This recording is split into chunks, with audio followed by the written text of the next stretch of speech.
Assalamualaikum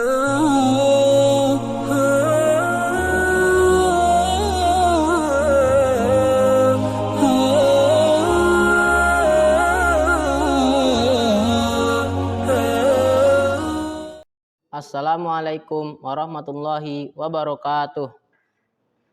Innal hamdalillah nahmaduhu wa nasta'inuhu wa nastaghfiruh wa na'udzu billahi min syururi anfusina wa min sayyiati a'malina may yahdihillahu fala mudhillalah wa may yudlil fala hadiyalah. Wa asyhadu an la ilaha illallah wahdahu la syarikalah wa asyhadu anna Muhammadan abduhu wa rasuluh. Allahumma shalli ala Muhammad wa ala ali Muhammad kama shallaita ala ali Ibrahim innaka Hamidum Majid. Hadirin rahimakumullah, semoga dimuliakan Allah.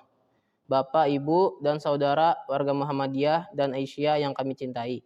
Alhamdulillah, dengan izin Allah, kita kembali bergabung dalam program dakwah burhani dengan tema gerakan menimba ilmu, perkaderan, dan membangun kehidupan yang berkemajuan. Program dakwah ini adalah program dakwah PDM PDA Jakarta Utara dan bekerja sama dengan RSI Islam Jakarta Sukapura, Kelapa Gading.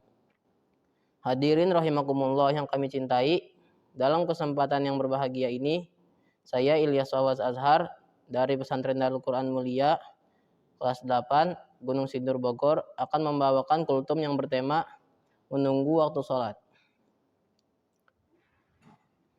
Para pemirsa, saya masih duduk di kelas 8 di pesantren SMPIT Darul Quran Mulia atau disingkat DQM.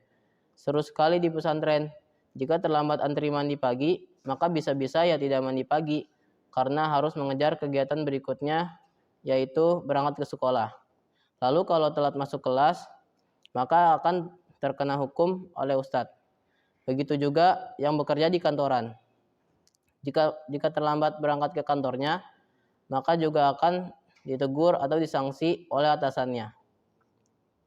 Nah, kesimpulannya, kalau kita terlambat, pasti akan ada masalah. Tapi pernahkah kita renungkan sejenak bagaimana ketika Allah Subhanahu wa taala memanggil kita, mengingatkan kita melalui seruan azan untuk segera menunaikan ibadah sholat? Apakah kita termasuk yang suka telat, suka menunda-nunda sholat? Padahal di dalam panggilan azan sudah ada jaminan kemenangan, jaminan kesuksesan, yaitu hayya 'alal falah. Sahabat-sahabat, pada hakikatnya kita hidup ini adalah menunggu waktu sholat. Saat bangun menjelang subuh, maka kita sudah bersiap-siap, menyiapkan diri kita untuk menunaikan ibadah wajib, yaitu sholat subuh. Antara subuh dan zuhur, ketika kita beraktivitas, pada hakikatnya adalah menunggu waktu sholat zuhur. Sehingga dalam aktivitas keseharian, baik bagi yang pelajar, sekolah misalnya, yang bekerja, sedang beraktivitas di kantor, di pabrik, di lapangan, maka pada hakikatnya aktivitas tersebut mengisi waktu kosong antara subuh dan zuhur. Sehingga saat azan zuhur berkumandang, maka hati ini seperti merindukan waktu yang ditunggu. Tidak ada lagi kemalasan ataupun istilah nanggung kerjaan dikit lagi. Nanggung masih ada pembeli nih. Sehingga yang terjadi adalah menunda-nunda sholat. Selepas menunaikan sholat zuhur, maka waktu antara sholat zuhur dan asar pada hakikatnya adalah waktu luang untuk mengisi antara waktu sholat. Ada yang mungkin mengisi dengan kembali ke ruang kelas ataupun ruang kuliah. Ada yang belajar, ada yang mengajar, ada yang kembali bekerja, berbisnis, dan berdagang. Dan saat azan berkumandang, maka hati ini menyegerakan untuk menghentikan semua aktivitas, bergegas untuk mendatangi masjid untuk menunaikan ibadah sholat asar. Hadirin rahimakumullah, jika cara berpikir kita sebagai hamba Allah sudah memiliki cara berpikir bahwa waktu yang kita miliki adalah pada hakikatnya untuk menunggu waktu sholat, jeda antara waktu yang satu dengan waktu sholat yang lainnya dapat kita gunakan untuk berbuat kebaikan dan beramal soleh. Maka tidak ada lagi istilah bermalas-malasan dalam menunaikan sholat. Dalam surat Az-Zariyat ayat ke-51, dalam surat Az-Zariyat surat ke-51 ayat ke-56, Allah Subhanahu wa taala berfirman, A'udzu billahi minasyaitonir rajim. Bismillahirrahmanirrahim. Wa ma khalaqatul jinna wal insa illa liya'budun. Dan aku tidak menciptakan jin dan manusia, melainkan supaya mereka beribadah kepadaku. Dan amalan yang paling awal dihisab adalah sholat, sebagaimana hadis Rasulullah Shallallahu Alaihi Wasallam. Wa an Abi Hurairah radhiyallahu anhu qala Rasulullah sallallahu alaihi wasallam, inna awwala ma yuhasabu bihil abdu yaumal qiyamati min amalihi salatuhu, fa in saluhat faqad aflaha wa anjaha, wa in fasadat faqad khaba wa khasira. Fa in intaqasa min faridatihi syai'un qala ar-rabbu azza wa jalla unzuru hal li abdi min tatawwu fayukammalu minha man taqasa minal faridah thumma takunu sa'iru a'malihi ala hadza. Rawahu Tirmidzi wa qala haditsun hasan. Abu Hurairah radhiyallahu anhu berkata, Rasulullah shallallahu alaihi wasallam bersabda, sesungguhnya amal yang pertama kali dihisab pada seorang hamba pada hari kiamat adalah sholatnya. Maka jika sholatnya baik, sungguh ia telah beruntung dan berhasil.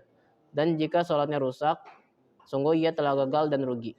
Jika berkurang sedikit dari sholat wajibnya, maka Allah Ta'ala berfirman, lihatlah, apakah hambaku memiliki sholat sunnah? Maka disempurnakanlah apa yang kurang dari sholat wajibnya. Kemudian begitu pula dengan seluruh amalnya. Hadis riwayat Tirmizi.